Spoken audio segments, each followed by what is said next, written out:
Bonjour à toi, j'espère que tu vas bien. Avant de commencer à mettre les deux pieds dans le plat, j'aimerais vérifier avec toi en l'espace de deux petites questions si oui ou non cette vidéo t'est destinée. La première des choses à se demander, est-ce que l'on dit de toi que bien souvent tu es une femme généreuse? Si c'est pas le cas, déjà cette vidéo n'a rien à faire pour toi ici, tu peux tracer ta route, il n'y a aucun souci. Deuxième des choses, si la première est validée, c'est qu'aussi en tant que femme, tu as cette forte proportion à te projeter bien souvent et aller loin dans les relations, en tout cas ici, pas dans les faits. Typiquement, si ta relation était un livre, alors dans ta tête, tu es au chapitre 18, alors que monsieur n'en est qu'à l'introduction. Si là aussi, ça fait sens pour toi par rapport à ce que tu as connu auparavant, alors effectivement, je t'invite à t'installer confortablement. La thématique, la problématique, la question que j'aimerais aborder ici dans cette vidéo avec toi, c'est pourquoi est-ce que ta générosité a une forte tendance à boycotter, minimiser le potentiel d'une relation, bref, à avoir un impact négatif. Pourquoi est-ce que ta générosité a ce genre d'effluve négatif alors que de base, franchement, en toute honnêteté, dans la société dans laquelle on vit, bah ouais, la générosité c'est quelque chose de oufissime, c'est valorisant, c'est valorisé, c'est tout y quanti. Sauf que voilà, moi je fais un petit état des lieux.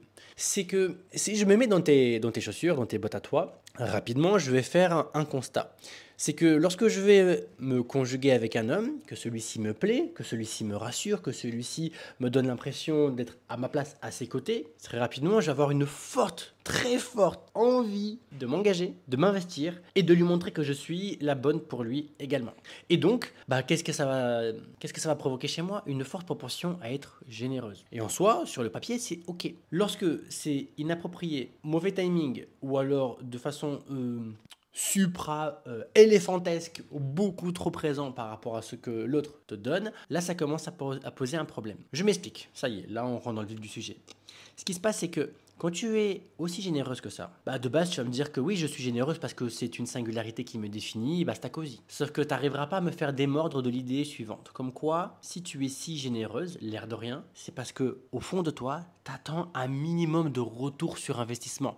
Tu vas me dire non, non, non, je suis pas comme ça. Et tu vas t'insurger contre. Ok, tu peux même me défoncer en commentaire, ça me pose pas de souci. Tu n'arriveras pas à me faire démordre de l'idée que l'air de rien, quand tu donnes, c'est également pour recevoir. Pour deux raisons.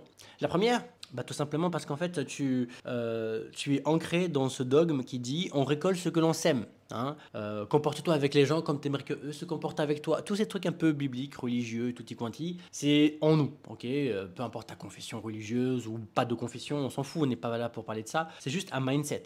Ton mindset, il est dans une relation basée sur la réciprocité. La réciprocité dans une relation, c'est le mimétisme. C'est alors le mot spécifique pour définir le mimétisme au sein d'un couple, ça porte un nom, c'est l'isopraxie. Et le truc, c'est quoi?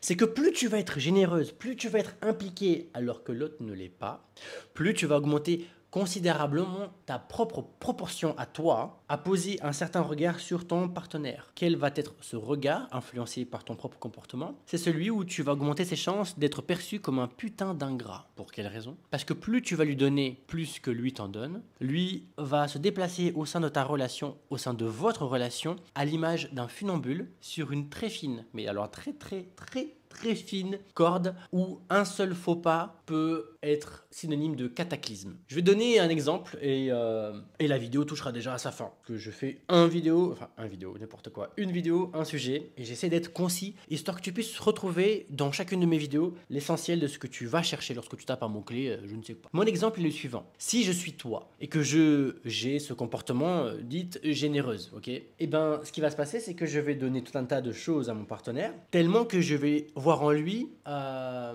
socle, un réceptacle dans lequel je vais m'investir au point même de m'oublier.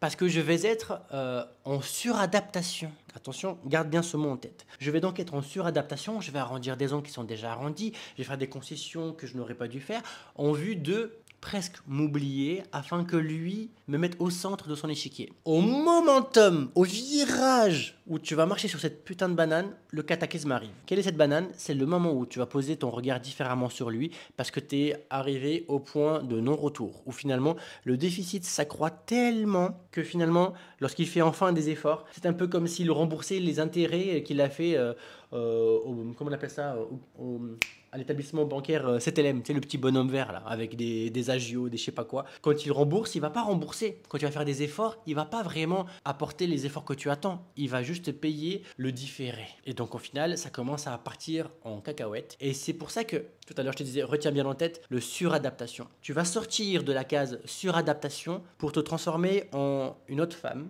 celle qui est en surréaction. Puisque tu as tellement donné auparavant et que d'un coup d'un seul, et en vrai c'est assez progressif, c'est assez incrémental, hein, c'est une brique après l'autre, c'est l'effet cumulé.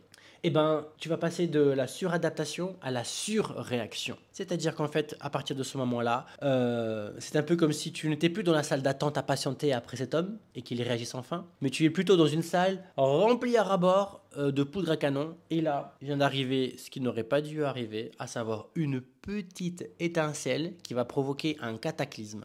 Pourquoi, selon moi, ta générosité démesurée, non appropriée en termes de timing et de personne en face de toi, peut porter préjudice à tes relations. Et du coup, je t'invite en fait à faire deux petites choses, histoire de quelque part me remercier pour cette vidéo avec un petit like, un petit commentaire ou allez soyons fous, un abonnement machin, comment ça s'appelle, bah tu connais, cliquez sur le bouton. Et sinon sans ça, la deuxième des choses, c'est me rejoindre directement sur Instagram. Là-bas, j'offre des appels découvertes, des micro-coachings de 15 minutes où je prends le temps de converser avec les gens, justement où il y a le feeling qui passe, où il y a un niveau de conscience et une volonté de mettre les mains dans le cambouis. Donc si c'est ton cas, évidemment, n'hésite pas, tu me rejoins sur Insta, tu t'abonnes, tu m'envoies un petit massage, message, rien à voir, un petit message et puis je reviendrai vers toi le plus rapidement possible. Bref, prends soin de toi, j'espère que cette vidéo t'a plu et puis on se dit à très vite pour la prochaine. Salut!